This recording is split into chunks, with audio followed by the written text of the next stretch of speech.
Welcome to Watch Mojo, and today we're counting down our picks for the weirdest, grossest, and all-around most disappointing scary sequels that lacked the nuance or intrigue of their predecessors.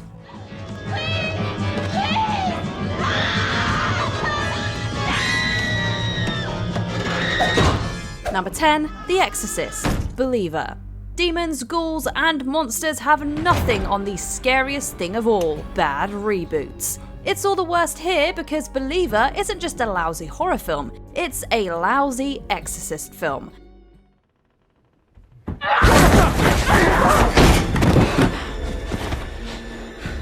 Not even the highly marketed returns of Ellen Burstyn and Linda Blair can make this flimsy narrative work. Combined with overblown special effects and empty jump scares, Believer left fans of the original wondering how things got so off base. We need to try something else, something different, something new. Even more chilling, this movie was supposed to kickstart a whole new trilogy of Exorcist films, but ironically, the poor audience feedback didn't inspire much faith in Believer's future on the big screen.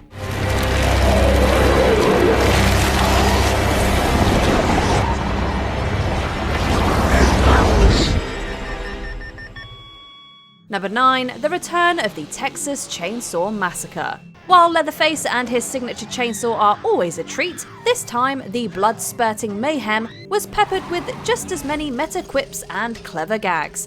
Give her a kiss. How could I hurt a pretty face like this? But then, I am in the mood for love. Unfortunately, the return of the Texas Chainsaw Massacre only hits some of its punchlines, and they're drowned out in fake blood anyway. There is nothing to fear but fear itself. The rest of the runtime is full of cult-like imagery, strange acting choices, and a lot of throat-tearing screams. Altogether, it makes for a distinctly off-kilter movie-going experience, a memorable one, but off-kilter nonetheless.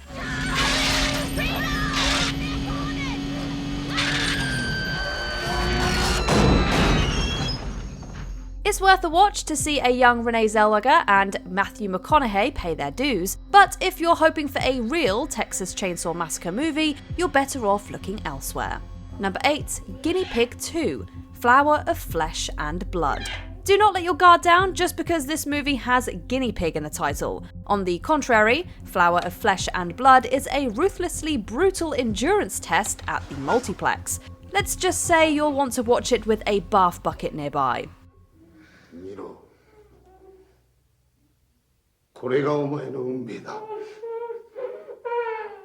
Chronicling a woman's kidnapping and subsequent torture, the practical effects were so convincing it spawned an investigation to determine whether the footage was fictional or not. This is after the movie was deemed too graphic for the public and banned from certain video stores. Guinea Pig 2 goes so far past the line, it's not even a movie anymore. It's a straight-up urban legend. Number 7, The Fly 2. As annoying and inconsequential as an actual gnat, this follow-up to David Cronenberg's sci-fi calling card is the epitome of what's wrong with cash grab sequels. I had to see you, Beth. Do you want me to go? For all of the original's gory set pieces, it managed to ground the story with compelling character drama or engaging themes. In comparison, The Fly 2 is all body horror all the time, and not in a good way.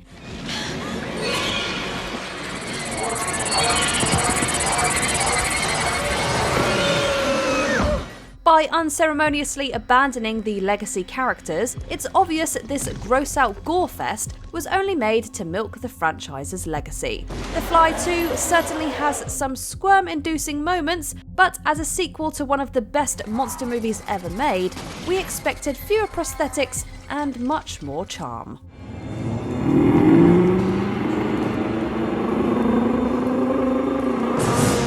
Number 6, The Descent Part 2. Fittingly, The Descent is a good way to describe the quality of this franchise. The first film was a lean, mean, spelunking adventure full of equal parts shrieks and guts. This ill-advised follow-up, however, stretches that concept until it completely snaps.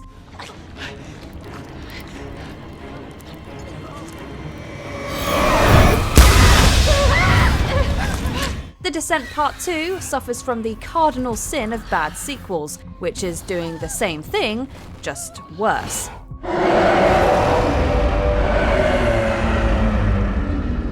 It's the same leading lady, same setup, same monsters, everything. But they fail to realise that throwing more blood at the screen does not make for a strong story. Instead of leaving good enough alone, The Descent is now remembered as a disappointing franchise rather than a fantastic standalone. Number 5, Hostel Part 2. To be fair, this franchise isn't exactly known for being all sunshine and butterflies, but even for the horror genre, Hostel Part 2 is something else.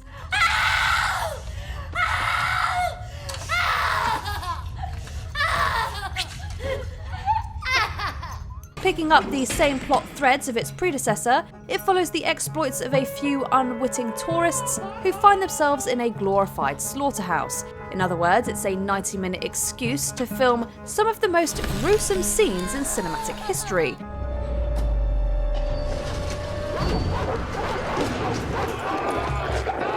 Horror sequels always amp up the body count, but Hostel Part 2 throws so much graphic material at the screen, it becomes genuinely difficult to sit through. Don't you have a family? Don't you have a wife? My wife? My wife?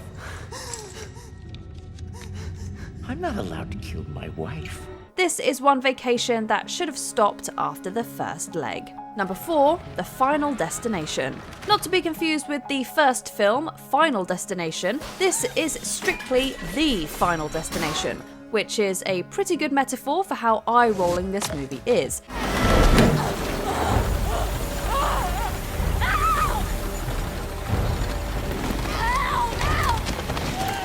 It's billed as the last in the franchise, and that much is made very clear with the increasingly zany death scenes. We're talking flying tyres, pool pumps, head explosions, and more. Final Destination has always thrived on its silly, Rube Goldberg-like assassinations, but the intricacies aren't what made it scary. It was the idea that even the most mundane objects could take you out. I'm so sorry. The Final Destination leans so much into absurdity, it misses out on what made the series stand out in the first place. Number 3, Halloween, The Curse of Michael Myers. Cults, babies, curses. Is this a Halloween movie or what?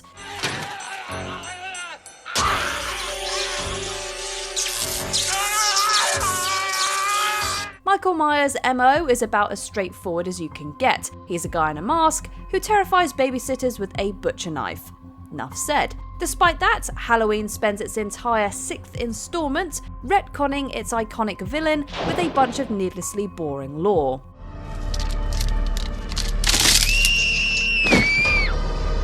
You can barely call it a slasher film anymore. In fact, the movie spends so much time on Myers' connection to an old druid curse, it may as well be from a different franchise altogether. Though we doubt any other series wants it, considering the Curse of Michael Myers just isn't very good, period. Little Mikey Myers that lived across the street. And that's when the voice came. The night he murdered his sister. Number 2, Alien 3.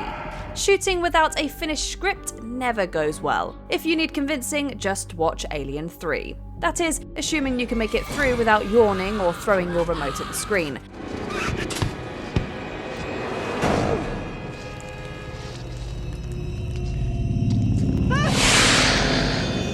As early as the opening act, the movie makes an irrevocable misstep by killing off most of Alien 2's surviving cast off-screen. Because who needs story integrity when you have a release date to meet? From there, Alien 3 insults its audience with an overabundance of violence and a drought of meaningful character growth. It's a long, sad story. And more than a little melodramatic. Try me. If you insist. It's a good thing this supposed ending didn't pan out. Alien 3 isn't the goodbye anyone on screen or in the audience deserved.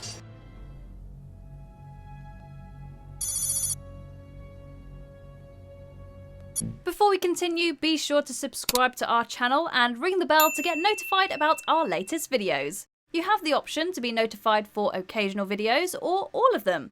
If you're on your phone, make sure you go into your settings and switch on notifications. Number 1. Saw 3. Most horror sequels play by the rule that bigger is better. Saw took that to heart and amped up its third trek to theatres with untold amounts of gore, violence and disturbing imagery. You could try and take the collar off yourself. That could be tricky.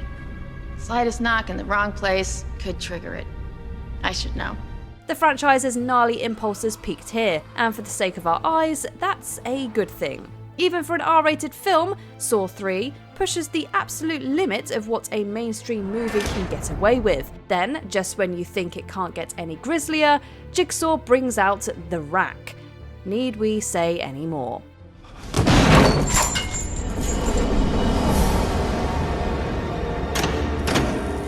Saw 3 is all kinds of grotesque, to the point it's almost gratuitous. Jigsaw really outdid himself with this one, that's for sure. Which is it, Jeff? Come on. Yes or no? Yes. What do you want? What horror follow-up do you think jumped the shark? Let us know in the comments below.